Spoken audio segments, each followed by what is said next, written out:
Nothing contained in this podcast should be considered a substitute for professional medical advice. This content does not represent our respective employers and is purely the opinion of the podcast hosts. We are not your personal medical providers. Sorry, friends. So, if you have concerns or are seeking a diagnosis or treatment, please seek individual advice from a healthcare provider in your area. We are not liable for any risks associated with acting upon the information contained in this podcast. This is intended for educational and entertainment purposes only, so enjoy the ride. Please drink responsibly and in moderation. Before drinking, please be sure to be of the legal drinking age for your country. We do not encourage the misuse of alcohol. Welcome to Medical Media Mixer, the perfect cocktail. I'm Nicole Peniston, psychologist. And I'm Tara Prisco, physician assistant. All right. So we planned on seeing each other multiple times in the past week. We saw each other once. We did. A week ago. We went to mom's big birthday bash. Did she love it? She's really happy. It was good. It was good. It worked out. Like you saw like friends who, like from far and people who she hasn't seen came, and she was very, very happy. But yeah, and then I was supposed to see you for career day, and I ended up with the flu, the plague as usual. We were just saying how it was a complete replay of last year when I had the flu. Yes, but she made it to career day last year. This was not the case this year, but that's okay. I have to say, March tricks you. You think you're better. You think nobody's getting sick. It's over, and flu bee sneaks in. It's like, well, my condolences. So, but how was career day? It was good. It was good. It was fun. I feel like I connected a lot more with alumni that we did not know. We're not from our year.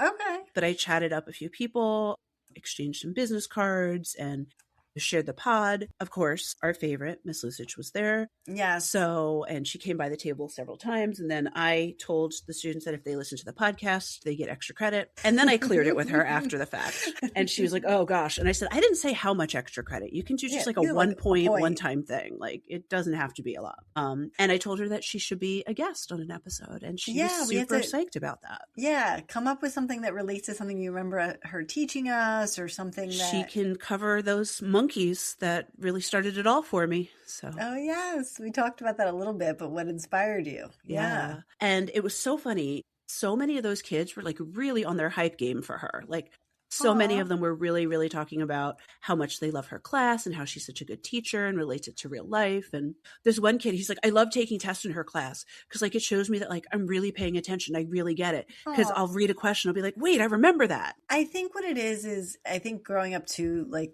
especially going to Catholic school, sometimes you have teachers, especially when I had nuns, that were just kind of like phoning it in. But she was there to like enrich and like really cared and wanted us to be interested and have she fun still learning. is. I know, that's pretty amazing. I mean, she was like a kid when she taught us, if you think back. That's what I kept telling people because they're like, oh, like, how old are you? And I was like, no, she was like early in her teaching career. She really was. Yeah. But all that gung-ho has carried through, and that's really awesome. And it's still there. Yeah. Yeah. So it was good. It was good. Yeah. And did you get to talk to, I know they have a podcasting club that they wanted somebody, a preceptor, to meet you? No one approached. So I figured maybe they'll just reach out to us individually. Okay. Yeah. Not that we're experts or anything, but you know, I mean, we're 69 episodes in, so. Fun number. Oh, that's why I chose the name of this episode. I'm calling this episode, well, I'll say it later.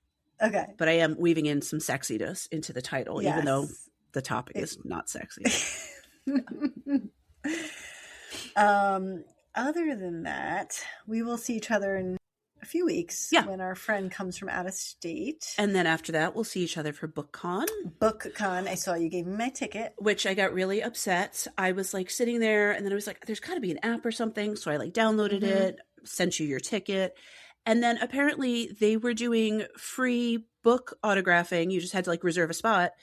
And it was like 2 weeks ago. I was like, we never got an email about it. But they have some really good authors that I'm sad. So maybe we can at least pick up books autographed. One day I was just looking at their like lineup. And I mean, there's a lot of people that are going to be there. But I know off the top, there are about 8 that I know I have read. Andy Weir. That I can. Yes. Yes. Which I was like, we were just talking about him. I am a huge Jodi Picoult fan.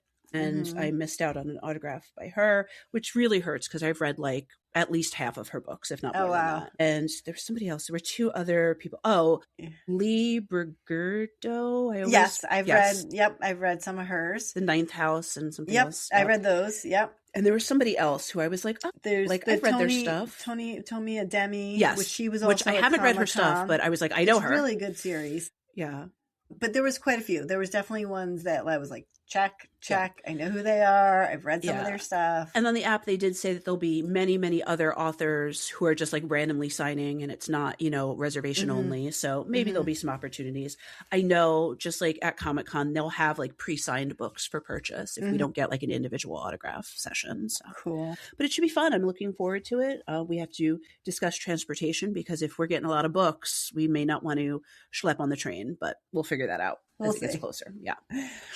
Yeah, that's exciting. Yeah, so we'll be interacting a bit more. My entire April's already booked up, and it's not even April yet. So that's not a bad thing to be a little bit busy, to have a little bit of fun. Well, now that the weather's getting nicer, not counting this week with the rain for the next 5 days. But is it really? Well, today was nice. Yes. I didn't look. I mean, I didn't really go outside that much, but yes, today looked nice from my windows, from my office. I will be actually venturing up for a little mini spring break weekend, Thursday, Friday to Mystic, Connecticut. I don't know if you've ever been up there. I've not. I've heard good things. Yeah. I've gone many moons ago, back when we were engaged, not even married, with the husband. They have a cute little seaport, like a historic seaport. They have a nice aquarium. Back then, like we went to Mohegan Sun and Foxwoods casinos. I'm not taking the kids to casinos, but they have a cute little stuff. It's not a big drive. Why not? Our parents took us to casinos when we were little. And we just stand there and watch. I'm not a gambler anyway. Me neither. But actually, it reminds me, when we went to Mohegan Sun way back then, we went out to dinner. This place is supposed to be, real good there. And it is really pretty, like all the glasswork and decorations in Mohegan Sun's very nice.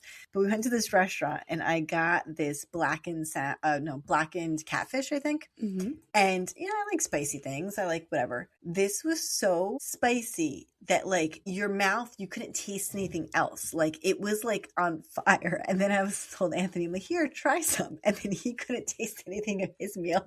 After he had, he's like, why would you do that to me? Oh my goodness.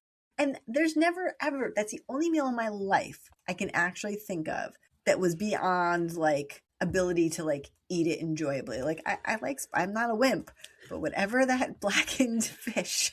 Look, I'm not a wimp. I just have gastrointestinal issues, as do you. So probably not advised. But yeah, mouth on fire, like couldn't get the taste out of your mouth. Yeah.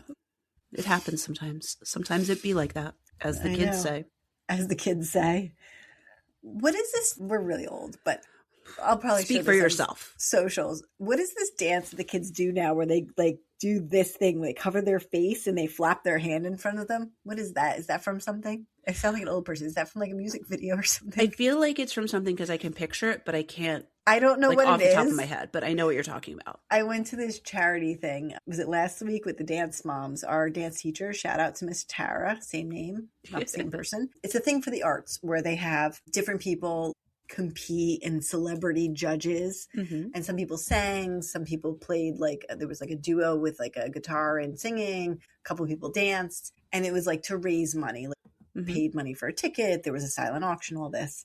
Fun. And then actually Miss Tara won. Awesome. Yay. But at the end they were just playing music and they had some of these kids who were benefited by this charity out there. They'd been singing and stuff and they're dancing and they're doing this thing. And then I just saw it online somewhere. I'm like, I don't understand. Why are we covering our faces and shaking our hand? It's not the anxiety dance, right? That's a little different. I don't know what it is. I have no idea. Hey, young people, tell me what this is. But you know that song, Anxiety. I'm like, yeah, yes, but I don't know what it is.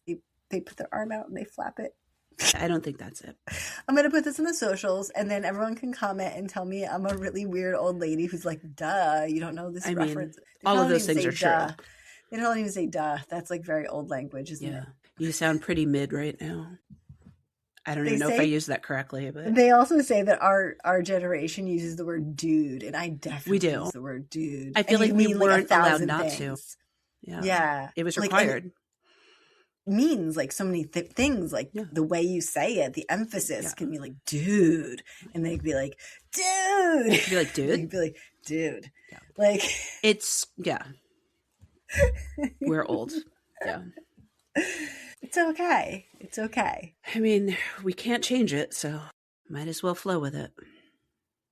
And we are going to have to record some more Patreon stuff because we have a new patron. We do. Yay! Clean. And I think it's somebody I know. Shout out, because I know you from Michigan, and she's a librarian. I believe she's retired now, but awesome. I like smart peeps listening to our stuff. So that's exciting. Pass it on. Make everyone who gets a book fine listen to our podcast. Yeah. As punishment. Listen to us. Yeah, it's fun. My goodness. Send us up book ideas, though, with medical references. Yes, we will definitely take those. I have more that I definitely could do. I have like 2 or 3 in my list, but it just takes more time to read a book to prep for it versus watching something to prep for it. Agreed. That's the only thing that limits me a little bit. But I have like 3 in my arsenal. Awesome. I did my 3 for the year early, got them done. I was like, no more. I don't have the time for that. Yeah. Ain't nobody got time for that. Well, my next one is a book and show. Remember? Well, yes. I am familiar with the show, not the book. Yes. Yeah. All right. What are you drinking? I'm drinking some random Pinot Noir that was in my fridge. I thought you said Pinot Noir. I was like, no. You're eating black peanuts? You know, and it said it was $5.25 something. I don't remember where I got it from, but I have it. Okay. It's good. I am drinking today. It was supposed to be a shot, but I didn't have a shot glass, so I just put slightly more and then more of the mixer and then put it over ice, as you can see. So mine is called the Kool-Aid Shooter. Aha! Yes. So it is if you're doing just the shot, it is 1/3 ounce of vodka, 1/3 ounce of melon liqueur, 1/3 ounce of amaretto liqueur, and a 1/2 ounce of cranberry juice. You gather it all, pour it in, and take the shot. Pretty easy, right? Sweet. I didn't taste it yet. Let me try it. Yeah, go for it. It actually does taste like Kool-Aid. That's nice. It really does. It does taste like Kool-Aid. So as a entree into what we're going to talk about, you have heard the phrase, drinking the Kool-Aid. Yes. And we mentioned this in our last episode, one of our episodes. Yeah. Or in person. I don't remember. I don't our remember. Conversations. But yes, but it wasn't Kool-Aid. It was not. So that's what we'll get to. So drinking the Kool-Aid, the phrase dates back to 1968. There was a nonfiction book called The Electric Kool-Aid Acid Test. Yes. And then that influenced the events in Jonestown, Guyana, where over 900 members of the People's Temple movement died by drinking not Kool-Aid, but Flavor Aid that was laced with cyanide and other drugs. And they were essentially like a doomsday cult. And this was what they were. They had all plans. Most of them voluntarily drank the Kool-Aid. Not all of them voluntarily took it, because of those 900, several of them were children who were fed the laced Kool-Aid. Yeah. Or flavored. And then one of the many documentaries I'm going to talk about today that I watched. It was a survivor who was actually just not in Jonestown on the day of the mass suicide. But she said it was Flavor Aid. Kool-Aid was too damn expensive. They were cutting costs. So yeah.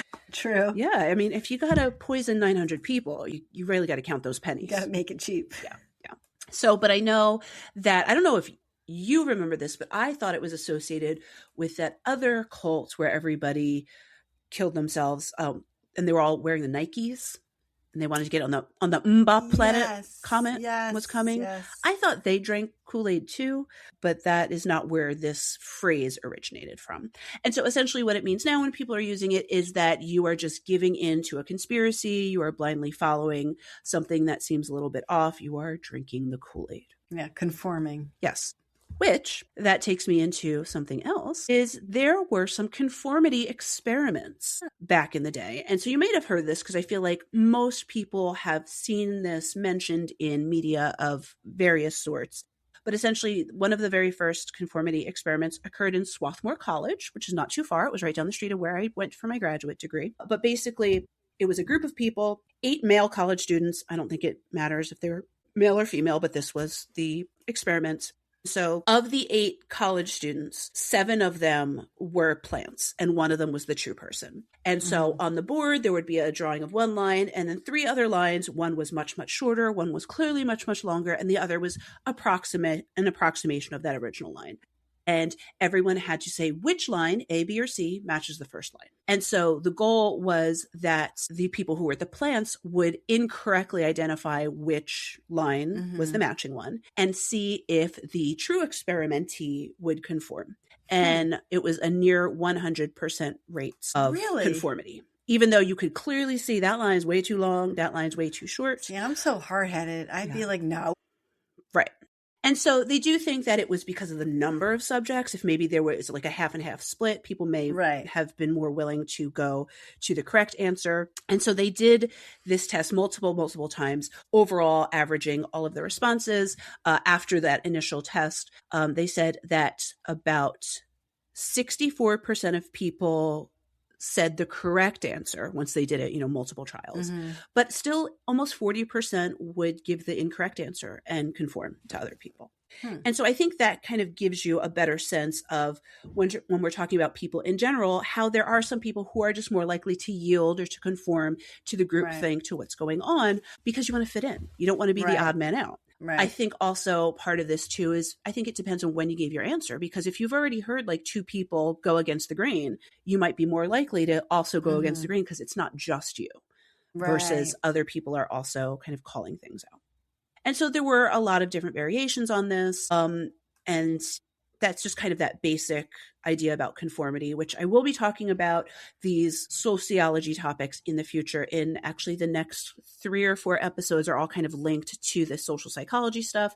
And this also links into the episode I did prior talking about the MK Ultra experiments about, going along with authority, mind control, all that kind of stuff. All of these sociological things are tied together. Can we just take a moment to describe the difference between sociology and psychology and how they differ and how they overlap? Yeah. So sociology is more the study of groups and what happens when people are together in groups and how they react and how that group in itself can change how an individual acts.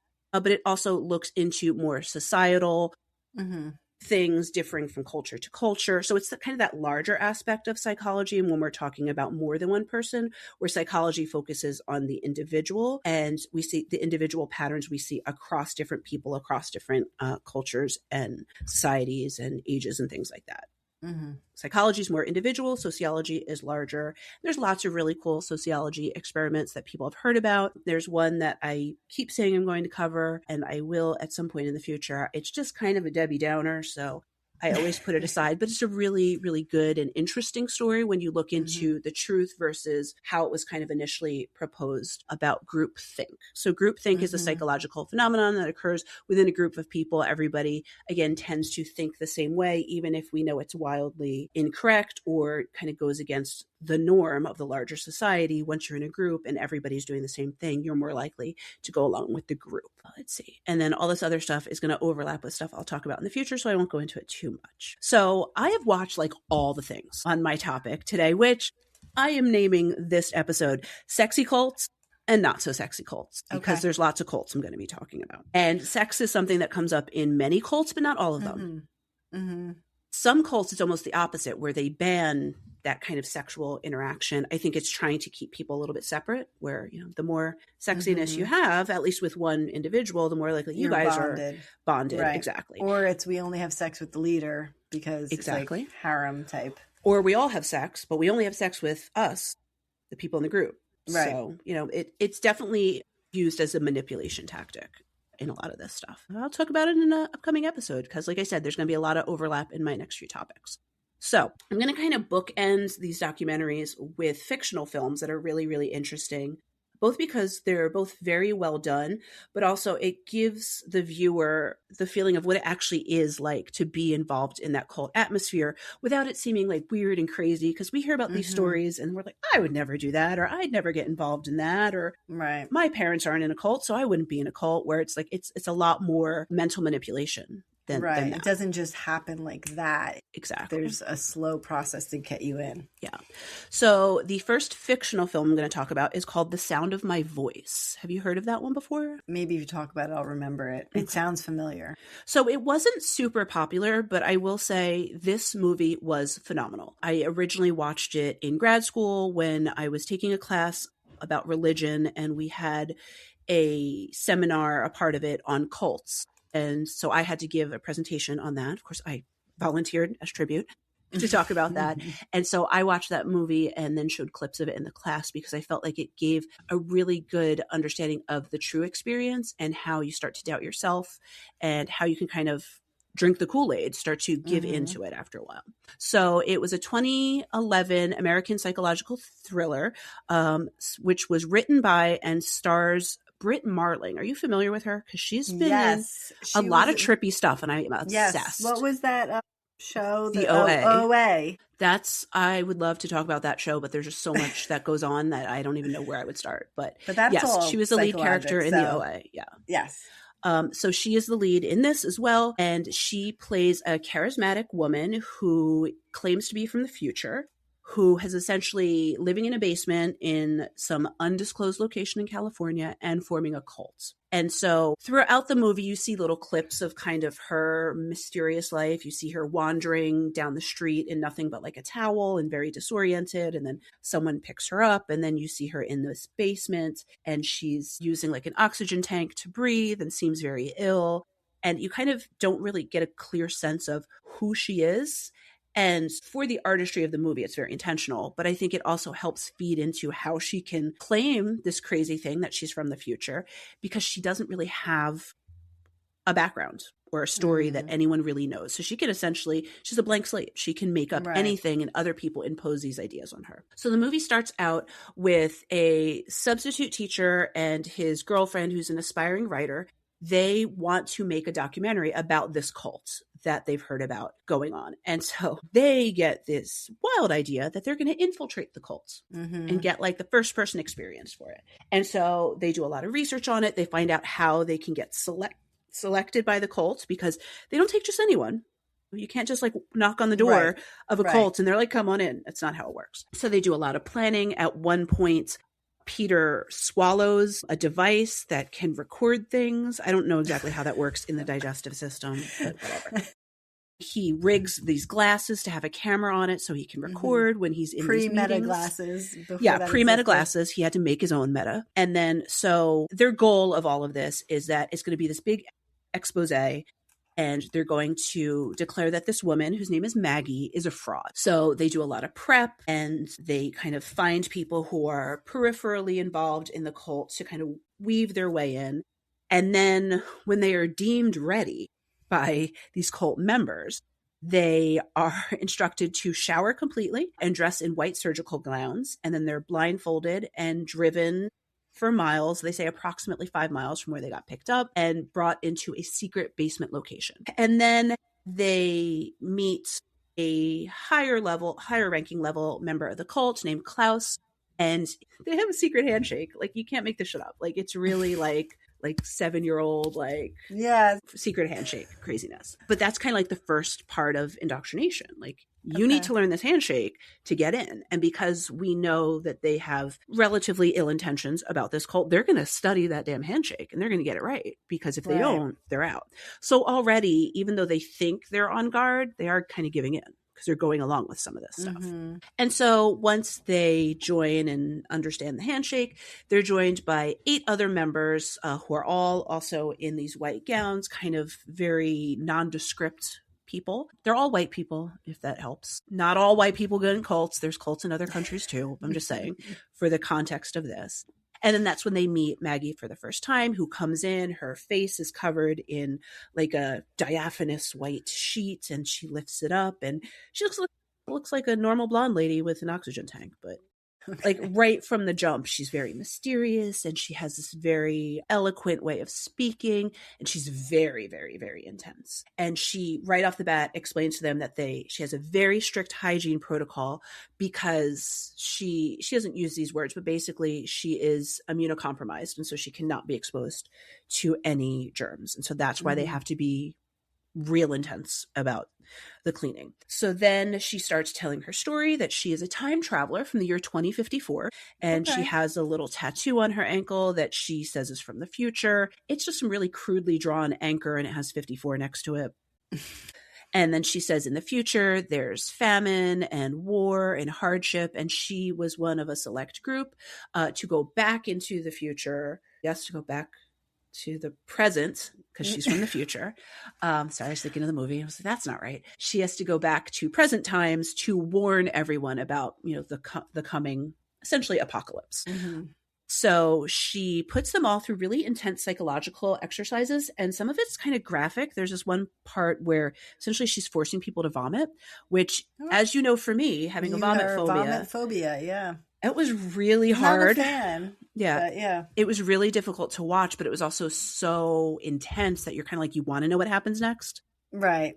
And basically through these series of exercises, she's really digging into people, breaking them down. At one point, Peter starts crying because of whatever she says is just really hitting him. And she gets like in his face and pulls his glasses off. And she's like looking at them. And then she's like, you're hiding something. And he's trying to like keep it together, which he does. Pooping in his pants right there. Yeah. Yeah. There's no pooping requirements for the cult that I'm aware of. But he's I'm sure. I'm made. I'm caught. Yeah. And so she basically kind of breaks everyone down, gets them to be under her spell, essentially. Mm-hmm. But then this is the weird part about it. They get to go home at the end of the meeting. Okay. So Peter and Lorna go back to their house and they have some sexy times. Sex is not part of this cult. And then they're kind of talking about like, okay, well, what's up with her? What's going on? And you could tell already that Peter is starting to get indoctrinated in it and he's starting to believe some of this stuff. But Lorna also kind of questions things. And she's like, well, how do we know she's not from the future? Like, we can't prove something unless we can disprove it. And she's like, well, how do you disprove that someone's from the future? And so even though she's not as deeply into this whole idea as he is, she's definitely kind of open to the possibility of like, we came to figure out if this lady is a fraud. That means we need to really challenge everything that she says and see, in order to challenge something, you have to somewhat believe it. So there's several meetings and then things go south real fast. Basically, Maggie wants the cult to kidnap an 8-year-old girl from Peter's class, because remember, he's the substitute teacher. Okay. Because she has determined that this 8-year-old girl is her mother, because remember, she's from the future. Right. Got it. And that if Peter and Lorna don't help kidnap this little girl, they're out. And so far, they're in, but they really haven't been able to prove one way or another. So they're like, we still got to get the story. Like, we can't leave. So they go along with it. Wow. So Peter is taking his kids on a trip to a planetarium, and that's really where they're gonna get this girl. They're gonna just lead her out the back door, and some other cult members will be waiting there to snatch her, and off she goes. So, but while all of this is coming to the forefront about this plan, and they're really developing something that Lorna's like, wow, this might actually work. They might actually be able to steal this kid. She goes and she is actually approached by an agent. They say it's from the Justice Department. I don't really understand how the Justice Department would get involved in cults, but I also don't know like who the prosecuting authority is and all that and whatever. But essentially this lady knows that Lorna is part of the cult, doesn't realize that she's, trying to debunk it. Infiltrate it, right. And then this woman's name is Carol. Carol tells Lorna that Maggie is a wanted felon because she's pulled this shit somewhere else. And so now Lorna is like, okay, now I got to stay in so I can catch this lady, get Peter out of trouble, save this little girl. I got to stay. So, I'm sorry. I thought they went to a planetarium. They went somewhere even better. The La Brea Tar Pits, which I've never been to, but I really want to go. No, I haven't either. Yeah. But those who do not know, the La Brea Tar Pits is an active paleontological research site in urban Los Angeles where there are tar pits. And in those tar pits, they have found bones of trapped animals, including dinosaurs, which is pretty fucking awesome. If you fall and you die. And there's actually an entire show, not cult related, called La Brea, where people fall in, there's an earthquake and people fall in. And when they fall in, they come out in an alternate timeline where the dinosaurs are. It's a pretty cool show. I gotta say, from first episode I was in, I was like, okay. Because if there's going to be an alternate timeline, it's going to be in the La Brea Tar Pits. So now they're at the tar pits. Peter he brings the girl to Maggie, who somehow sneaks in with all her medical equipment, and she can't be out in public, but she's able to see this little girl. The child knows the handshake. What? Exactly. And it's not just like a Miss Mary Mac thing. Like, it's very complicated. There's more to it. Yeah. And then the little girl asks Maggie, like, how do you know that handshake? Like, I made that up with my friends. And Maggie's like, you taught it to me. because you're my mother. So then, of course, as the viewer, you're like, what the fuck? No, I'm like, she was spying on the kid on the playground, and that's how she figured it out. True. But I think like the point of this is like, brain. yeah, but now you're like Peter, where you're like, oh my gosh, like this stuff does seem this true. is faded. Yeah. Yeah. So basically that's kind of where the movie ends. We don't know if they kidnap the girl. We don't know what happens, but all we do know is that we see Maggie leave. We don't know where the girl is. And but the law enforcement officers sweep in and take Maggie, but we still don't like see really where the girl goes. And the other cult members then say that it was Peter who betrayed them, but Lorna was the one. And she, as like the other cult members are like going after him, she just stands there and smiles. So she like screwed him over too, her boyfriend. So that is how I'm starting the conversation on cults, because it really tells you how, despite how mentally strong these two people think they are, they do get sucked into it. And I think part of the reason they get sucked into it is, one, they're both, they're not happy in their jobs. They want something better. And they're like, this is going to fix my life. Right. Which we know that that's what a lot of cults kind of pull people in, is that they're offering them something that they're unhappy. Missing. Exactly. Right. People are desperate in some way. And what's interesting is this one, you're not living there. You're not caged in. So it doesn't feel so trapping, even though mentally it is. But that's how a lot of cults start. You don't move to the commune on day one. Right. There is no commune on day one. Commune comes 2 years later, when now everybody is armed and having sex with each other. That's how this works. Yes. So, and then I think even at the end too, you start to wonder, like, was Lorna going to set him up the whole time? Like you then start to question like reality at the end of it. Like, was she really the bitch from the start who didn't care if he got in trouble? Like, was she really on the side of this Justice Department person? At some points we question if this Justice Department person is even real. So it's like, there's lots of parts of it where you really are then left questioning your own judgment, which I think that's what happens to a lot of cult members. Yeah. Yeah. So that really great movie, hard to find. You can, I've heard of it though, download it off of somewhere. I watched it a while ago and took copious notes at that point because I used it for a presentation. So I didn't need to rewatch it, but it's definitely out there. And then, as you said, Britt Marlin from the OA is in it. And honestly, thinking about it, it's kind of the same character. Yeah. She says she's from the future, but then she's from the past and she doesn't age. Yeah. Yeah. And the whole thing with the octopus. We need to do a dance. The telepathic octopus was, that was really trippy, but I was still in. Wait, so I have a question. This is off topic, but did you watch the OA to the very, very end, to the last episode? I believe so. I mean, it was a while ago. There's 2 seasons only, right? I want to say 3, but you could be right with 3. 2. But it's the one, and at the end, the school. It is and 2 then parts. The You're second correct. season is like, I think they're at the psych unit with the guy. Yeah. But do you remember the very last episode? I don't. It's been a long time. The very last episode, they break the 4th wall. And the whole time you're like, wait, was this all made up or is this a TV show? I have to go back now. Because it was very trippy and I remember liking it, but I'm that person who can't remember details about a lot of things. So I don't remember at the very end. But there's a lot of parallels because with the OA, remember in the first season, they have the hand movements that signal things. And it's Phyllis from The Office. It is Phyllis from The Office. I forgot about that, but you're right. She is Chef Kiss in this also. I love her. Yeah. I mean, if I'm remembering correctly, things don't end well for her in this, but yeah. But she's still good. So that's how we started. So as I said, I watched a lot of cult documentaries. I'm not going to go over each one. I'm just going to hit the titles. And if it's something you've seen, tell me yes. If it's not, I'll give you a little blurb about it. So one of them or 2 of them is, have you seen the show on Netflix called Explained? Maybe. Like they do different ones. It's like very scientific. It's like different so episodic. It's like Explains diamonds. Right. Yeah. So there's an episode of Explained cults, and then there's The Brain Explains cult leaders. So I watched those 2, and it really just pulls from these real life examples and talks about it. So breaks it down. Yeah. If you want to just like a quick and dirty one, that's a good one to watch. Have you seen, this one was really interesting, The Garden, Commune or Cult? The Garden. No, don't think I've seen that one. So it's kind of framed as a reality show, but it's not, where basically there is this commune where these kind of hippie people, but it's current times, are essentially trying to build their own community where they're self-sufficient. So they grow their own food. They, have to build housing, but it's kind of like in a dump where they're living, like a literal like dump, like there's like trash and shit. Right. And so when it starts off, people know about the commune, and then I believe it's 5 people want to join. So you see these 5 new members coming in. And essentially you kind of see who gets to stay and who doesn't. And this one girl keeps getting like kicked out and keeps trying to like infiltrate her way back in. Because she really, really she really wants to be part of the cult. It's just like the other people don't like her. And she's like kind of annoying and a little bit quirky and sometimes pushes back against the rules. So they keep kicking her out and she keeps coming back and it's a whole thing. It's weird. Reality show / Well, and that's the thing. I don't think it's a reality show. I think it was a documentary. They just got in at the point where new people were trying to join. So it felt reality show. Nobody was getting voted off the island except for this one girl. They just didn't want her there.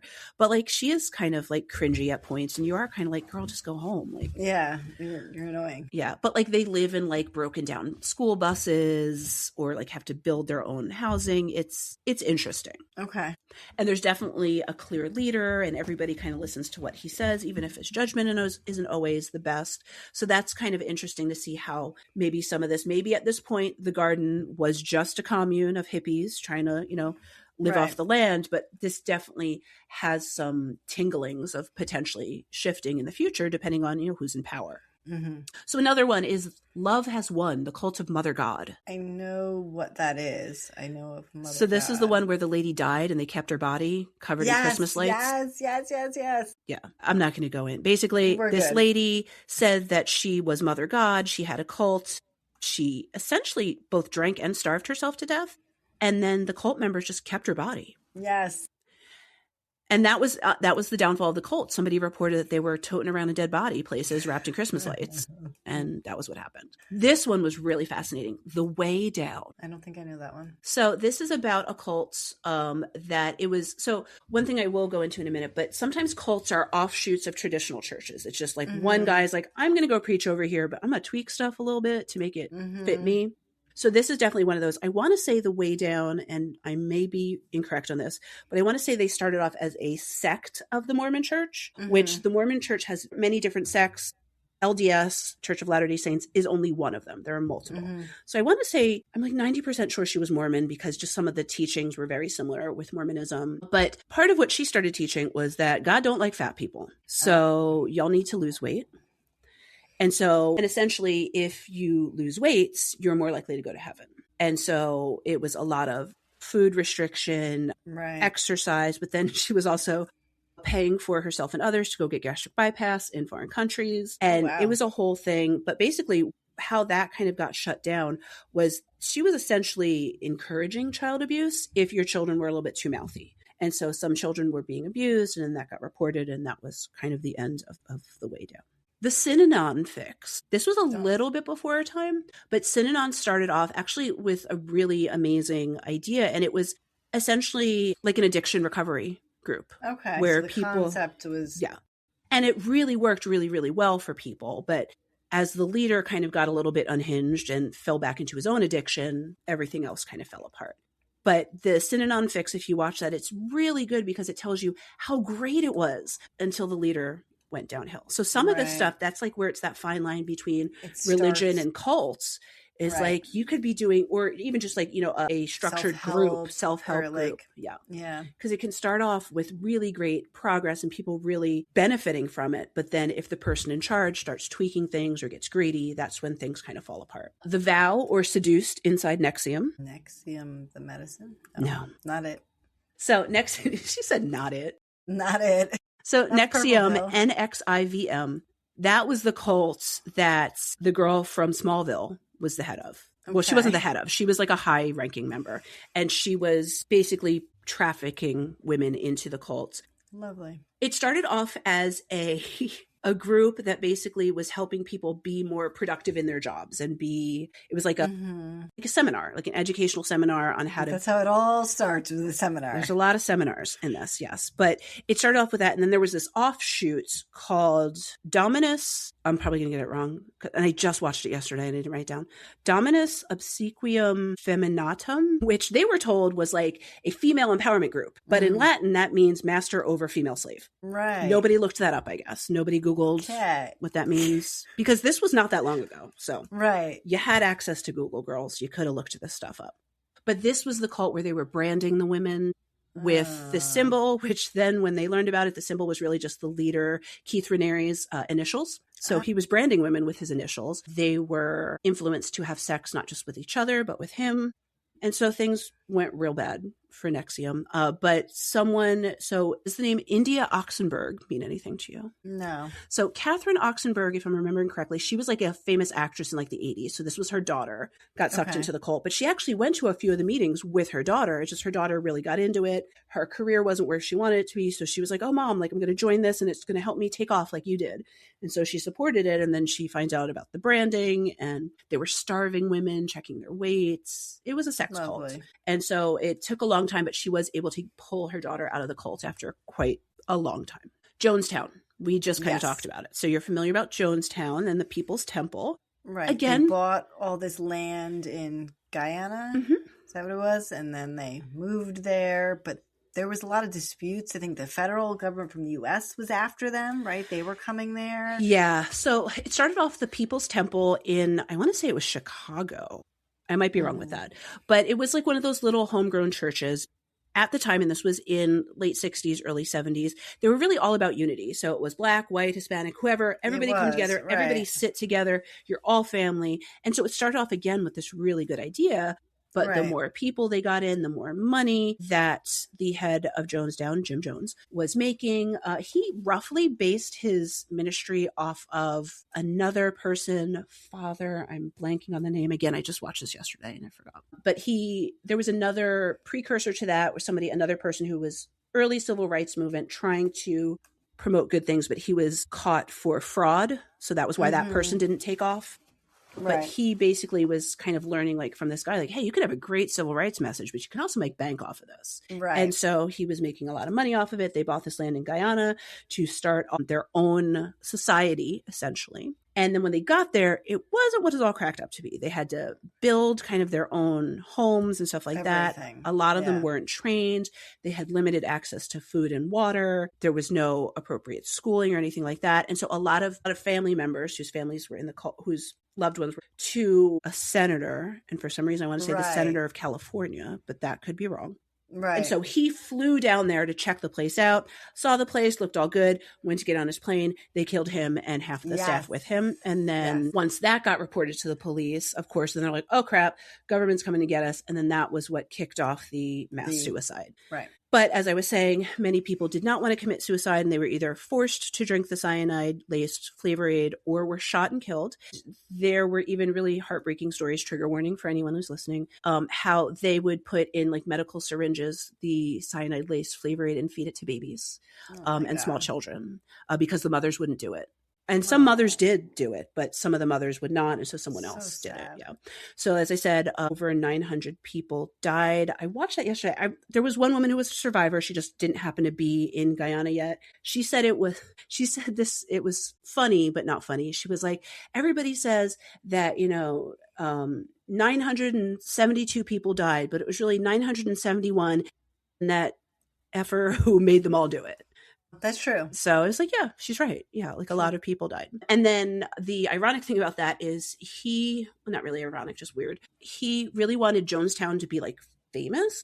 So they had a teen basketball league who happened to be on a travel game. So all of those kids survived because they were at a travel game that weekend. But before the mass suicide, he contacted them and said, come on, boys, now's the time. Like, get your guns. We're going to war. And all of those teenage boys were like, no, sir. We're not there. We're not doing that. I'm playing basketball. Yeah, exactly. So some people did survive. Escaping twin flames. Oh, I watched Twin Flames. So tell me all about that. Well, I mean, I don't remember all the details because that's just my brain. But I mean, I know it was this couple and it was like an MLM / self-help / cult online, essentially.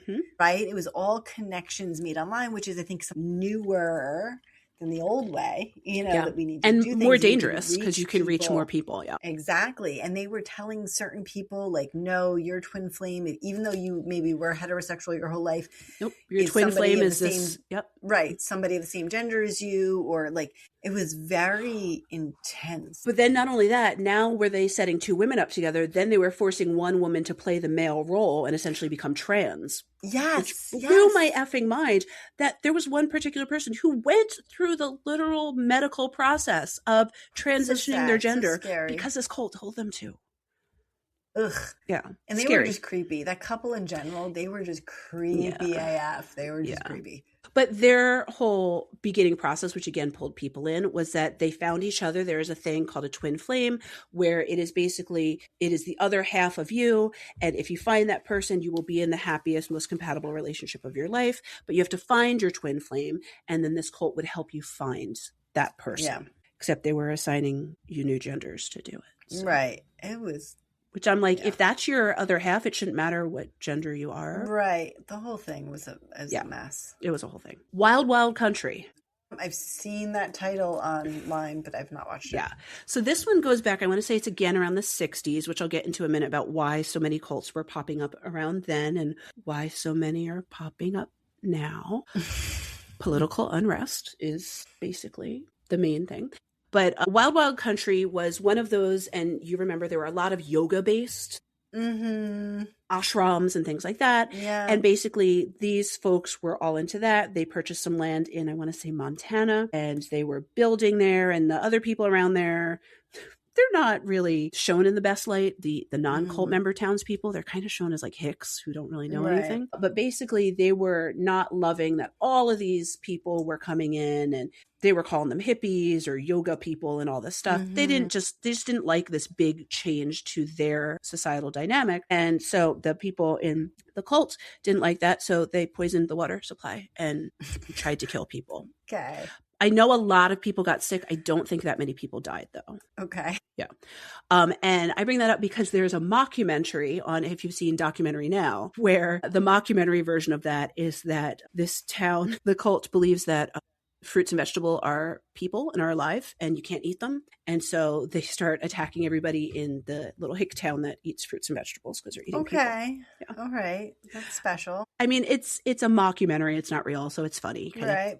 Makes it lighter. Holy Hell is another one of those yoga documentaries. There's been a lot of yogis and ashrams that fell into more sexual abuse, many, many, many of them. So I'm just going to kind of leave it like that because there's like 6 different documentaries about different ones. But it's all kind of the same thing where people went for the spiritual enlightenment and then suddenly they're in a sex cult. The Deep End. This one is very fuzzy in my head.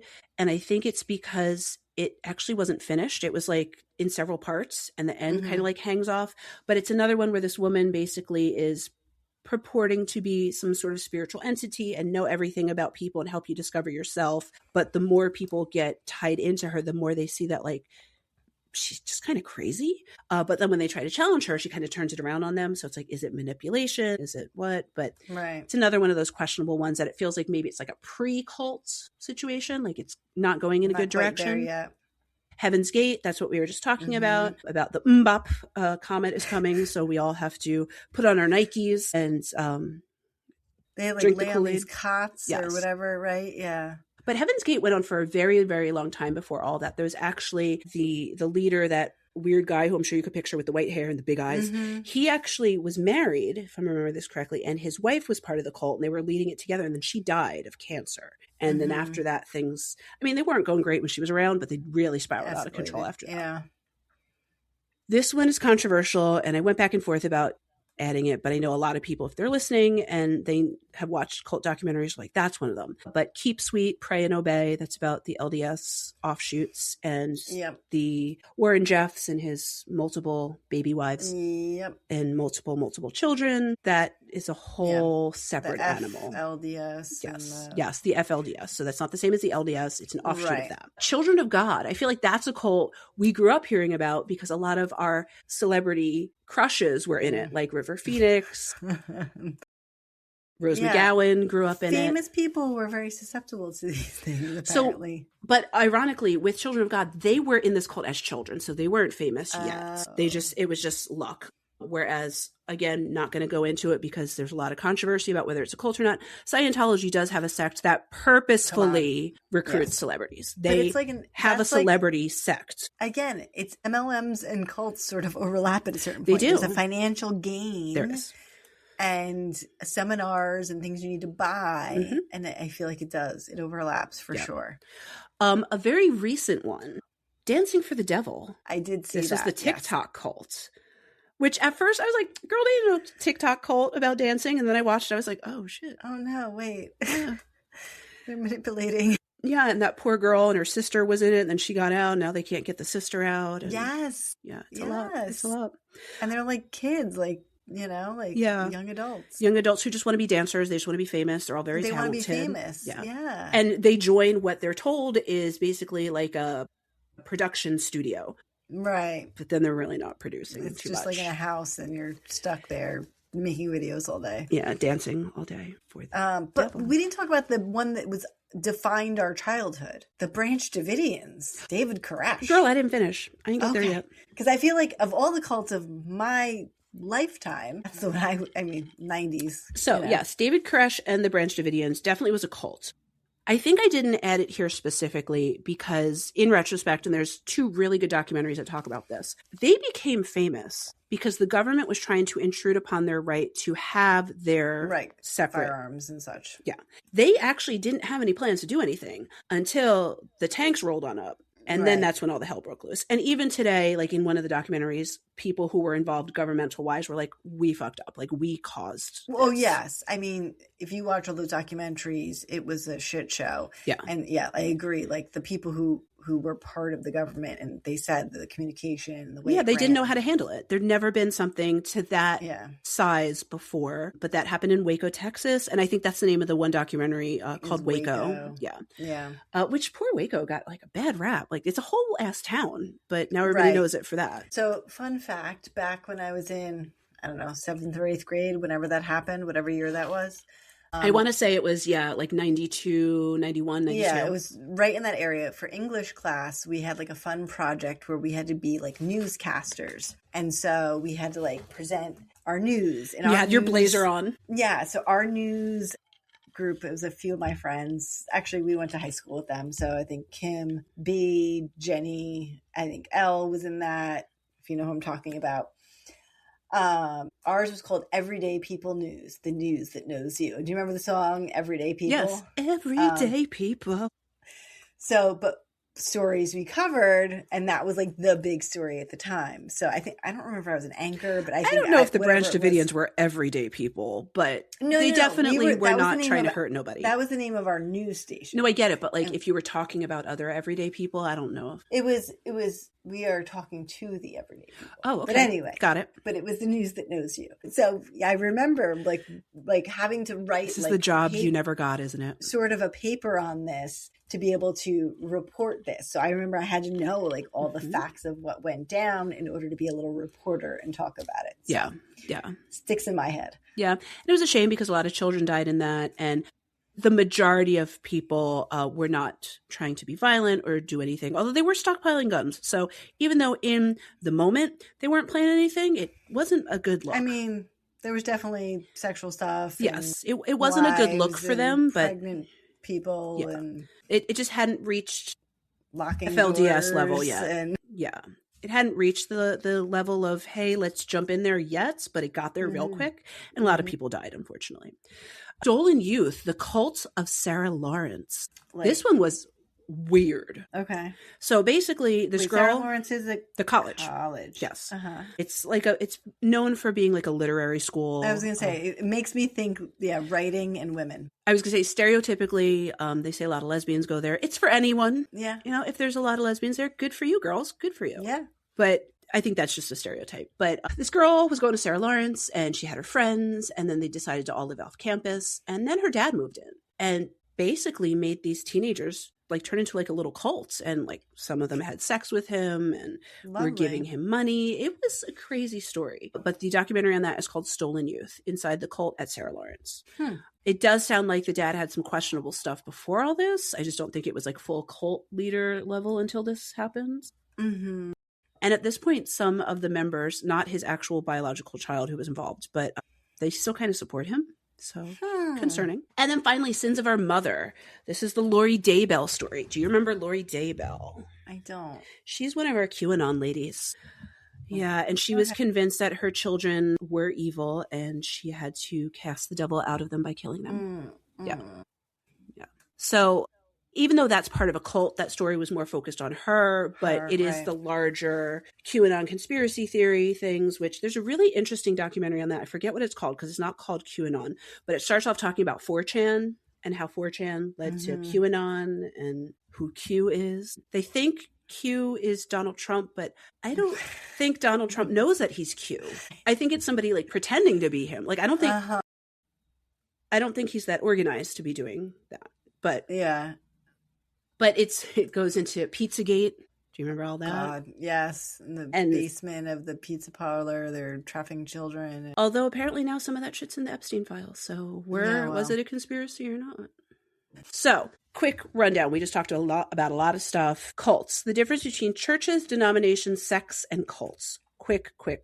So a religion starts out with a church. And I don't mean like the singular building. I mean like the Church of Scientology, the Church of Christianity, things like that. And so those tend to be more rooted in a significant history. They have a large gathering, and then they tend to have little individual sects. So the Christian church has the Eastern Christian church, the Western Christian church, the Catholic church. Then there's different denominations like Lutheran, Baptist, and so on. So you kind of see it's like it starts off as like an umbrella where it starts off with a big piece and then goes down into larger things. And then it depends on what we call your worship or your service held by a congregation. So I go to church versus, capital CH. And so then there's religious subgroups. So this is like we were talking before, someone identifying as Roman Catholic versus Eastern Orthodox or things like that. Those are all still following under those larger headings. And then denominations, that goes down even smaller bits. Apparently there's 200 different Christian denominations in the US alone. Okay. And then they kind of fall under that hierarchy of like Baptist and then denominations of denominations Baptist. Exactly. Right. And then those denominational subgroups like Southern Baptist versus other kinds. I don't think there's a Northern Baptist, but you know what I mean? Yeah. So like there's 11 types of Lutherans, there's 11 types of Methodists, 9 types of Presbyterians. So all that kind of hierarchy that's falling down. And then I think where it starts to get a little questionable is that those denominations are not always based in theology. They tend to be a little bit more political. As we know, King Henry VIII separated from the Church of England. And so that was definitely more of a political power move that then turned more theological. Now we call that the Episcopalians, which are called Catholic Light, actually. They have less rules. I looked into that when we were thinking about baptizing kids. And they have less rules. Women can be priests and they accept gay marriage and they still kind of feel Catholic-y. So it's comfortable for people who are wanting to jump ship. Nice. And it does fall under that larger Christian heading. So, but the way it started was because he wanted to get divorced. That's the whole thing. So he could marry another woman. But instead he let me make my own rules. But instead he just beheaded them, which if you haven't seen Six, chef kiss, phenomenal play. I haven't seen Six. It's really good. But I did watch The Tudors, so I know. But this has like dancing and singing. And cool costumes. So yes, I've seen the costumes. Yeah. So then there's different sects. So that was what we were talking about, the Church of Latter-day Saints versus the FLDS, which is the Fundamentalist Latter-day Saints. That is the sect that engages in polygamy, where larger LDS do not. So that's kind of where sects come from, is they abide by some rules, but not by others, and blah, blah, blah. And then this is where it gets very cloudy with cults. So Mormons and Jehovah's Witnesses are not considered cults, but some people colloquially consider them because they're such an offshoot and have such very different rules and regulations and things like that. And there is a lot more of a demand about time and money commitment for those differences versus like the larger Christian or Catholic churches, Christian church, sorry. And so that's that. And so I think the big things that people think about cults are the charismatic leader. But in Explained Cults, made a good point, not trying to be controversial, not trying to piss anybody off. Jesus was pretty damn charismatic. He was, true. But just maybe not in the manipulative, negative way. So charismatic leader alone is not what makes a cult. Another part of it is there's a lot of rules and restrictions. So separating people from their families, having strict rules about dress, sometimes changing your name. Although we do have confirmation names. So what's that mean? True. There's a little bit of stuff everywhere.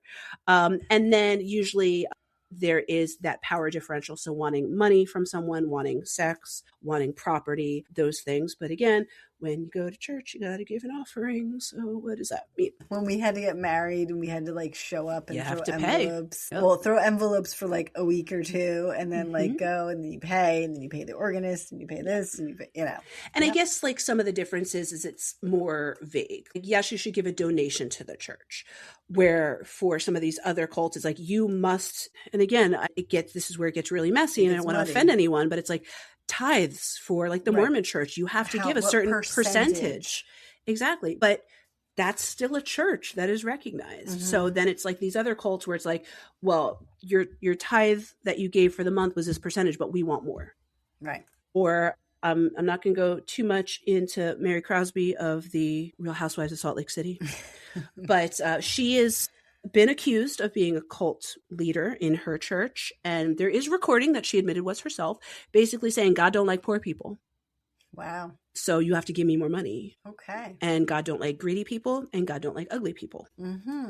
So I think that's really when some of that, it gets messy because now you're kind of using that figure of worship against people if they don't do something or if they don't say something. Right. And so I think that manipulation level is where it gets cloudy. I'm not saying Mary is a cult leader, and my heart is with Mary because she just lost her son. So that is separate. And I am sorry for your loss, Mary. I know you're listening.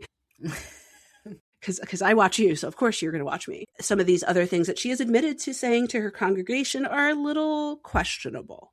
Yeah.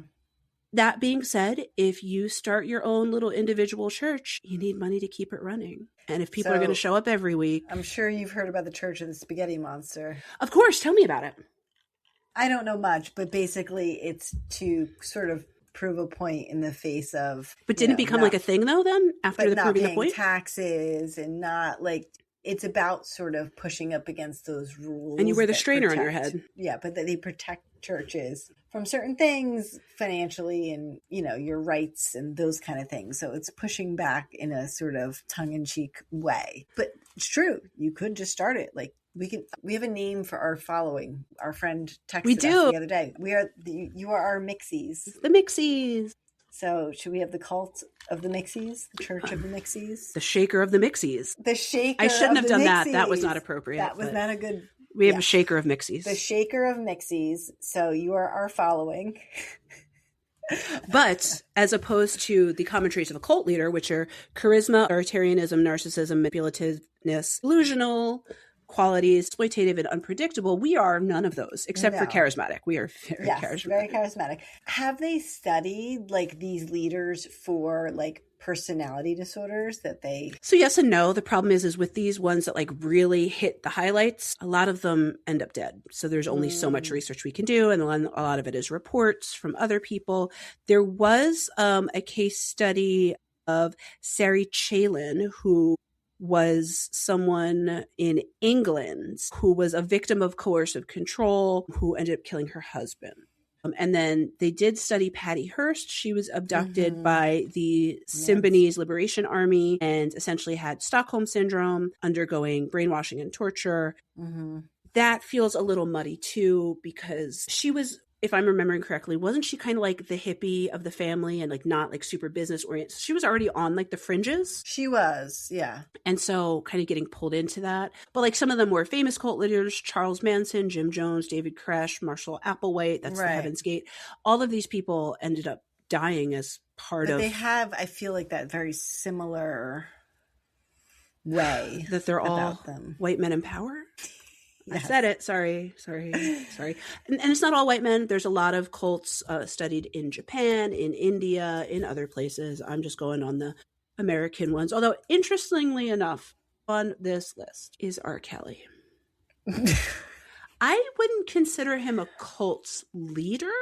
I think he had a cult following. And I think he used his power and influence to get girls brought to him. If we want to take it that far, there's a whole lot more people that we could pull into that. And that's why I say it with like a question mark. Yeah, I wouldn't call that a cult. I would call that... I think I call it sex trafficking. Right, exactly. And that's not necessarily cult. Like I don't...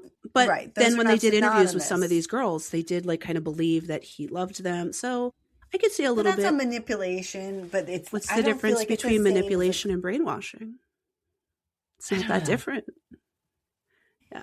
And then this one I also find interesting because, again, I don't think it started with him. It just escalated. But L. Ron Hubbard, technically he's the founder of Scientology. Yes, he was involved in the initial iteration of it, but then he passed and things really went off the way. Taken it crazy. What's that guy whose wife is missing? She's not missing. We all know where she is. She's not missing. But Ron Hubbard lived on a boat for a while. Oh yeah, right? He was a captain. And all the people. Fun fact, do you know what city in the US Scientology is the homeland for? I was going to say LA, but I'm sure it's not. Elizabeth, New Jersey. Are you kidding? The first church of Scientology is in Elizabeth, New Jersey, 2 blocks from the courthouse. Really? I used to walk past it all the time.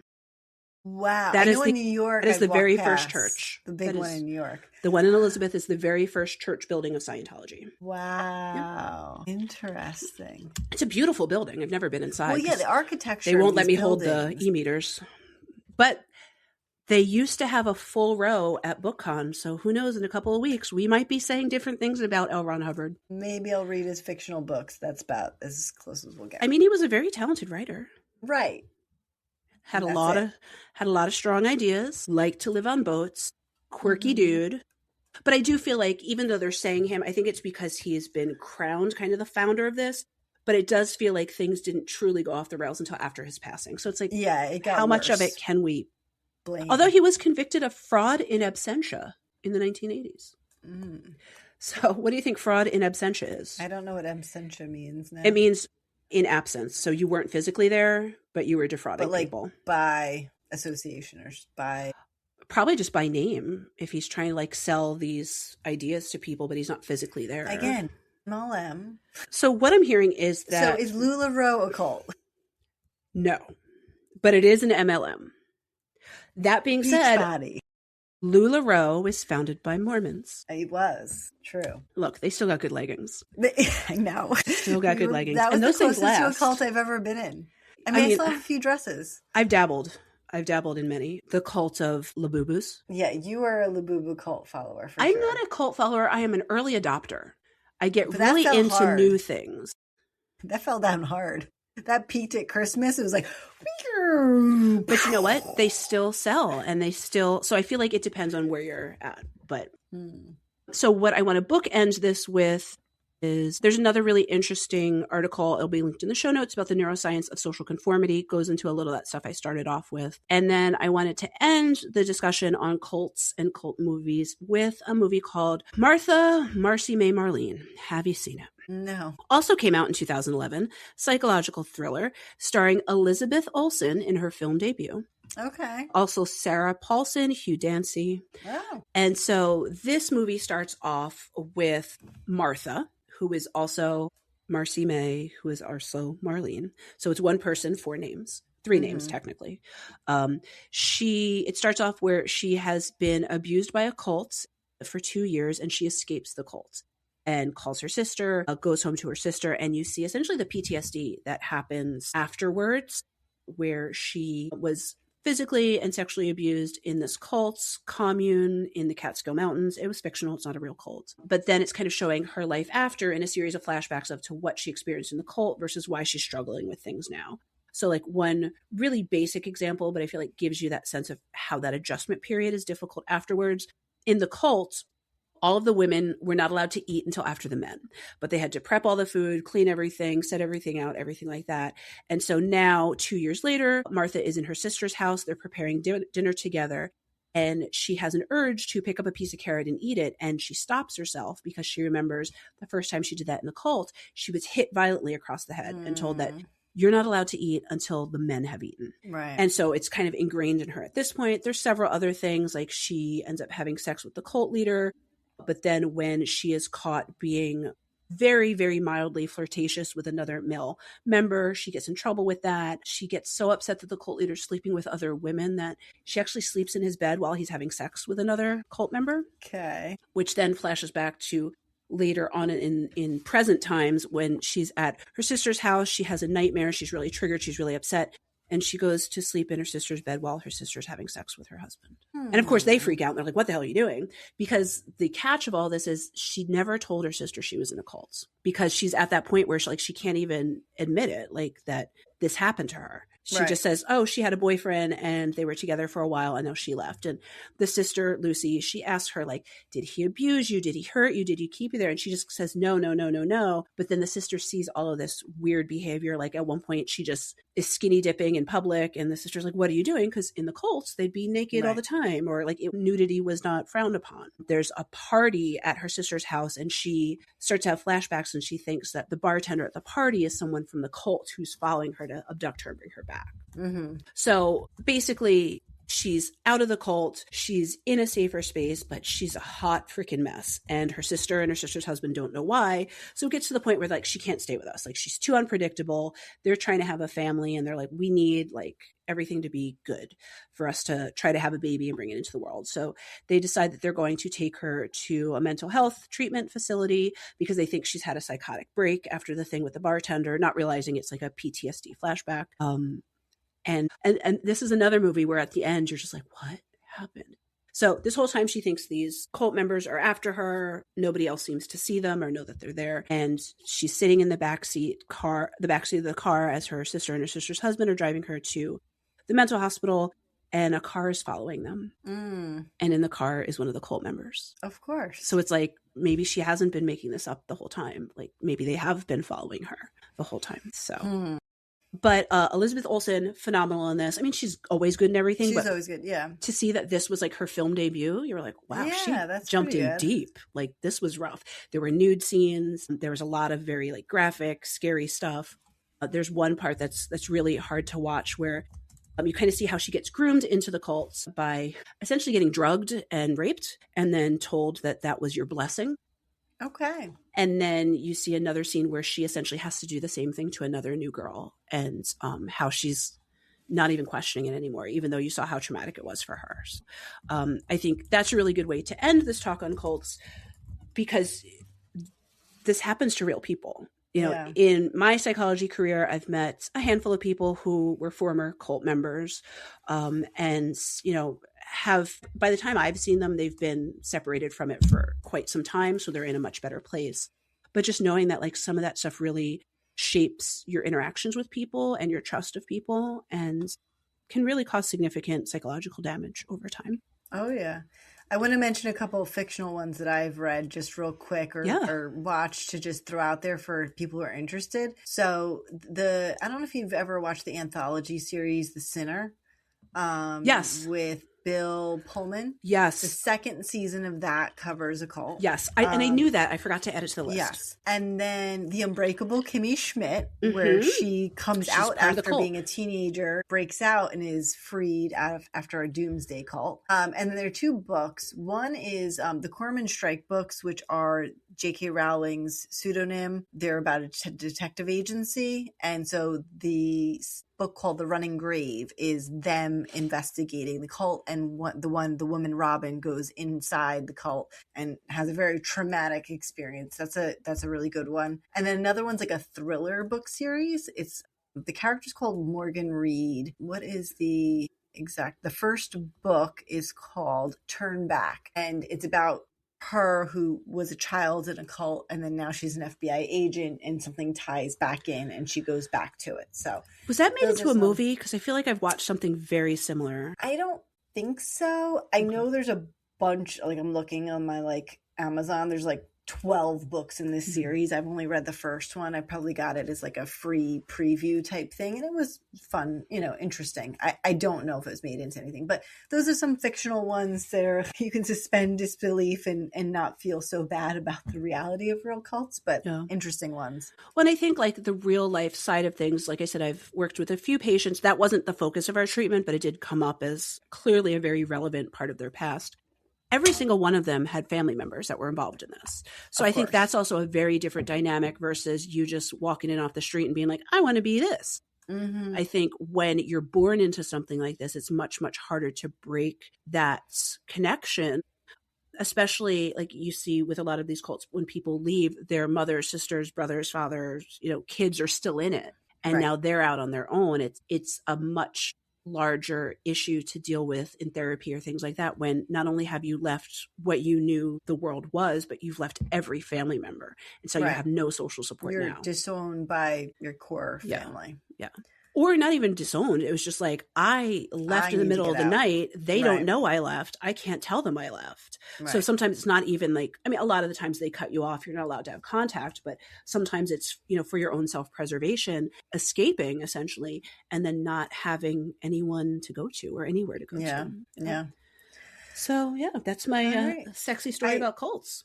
For episode 69. For episode 69, sexy cults and not so sexy cults. You're welcome. And we did not play into the episode 6-7.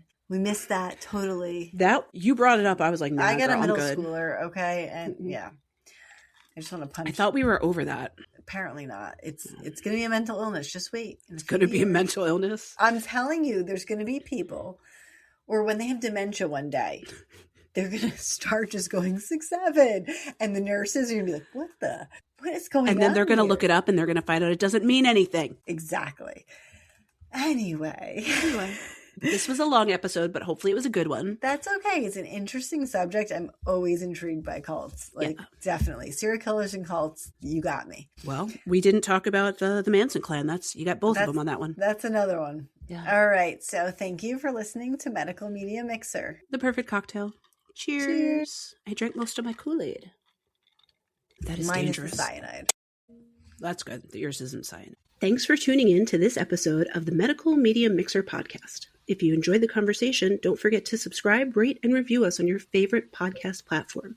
Your support helps others find the show. Want to keep the conversation going? Follow us on social media. We're at Medical Media Mixer Podcast on Instagram, Facebook, TikTok, YouTube, and on Pinterest, the Medical Media Mixer board. If you'd like to support the show and help us grow, check us out on Patreon. Patreon.com/Medical Media Mixer Podcast. And on Buy Me a Coffee, buymeacoffee.com/Medical Media Mixer Podcast. If you have a topic idea, feedback, or just want to say hi, send us an email at medicalmediamixer@gmail.com. You can also stream all of our episodes and find more info on our website, medicalmediamixer.podbean.com. We're available on all major podcast platforms, so no matter where you listen, we're there. Thanks again for listening, and until next time, keep mixing medicine and media.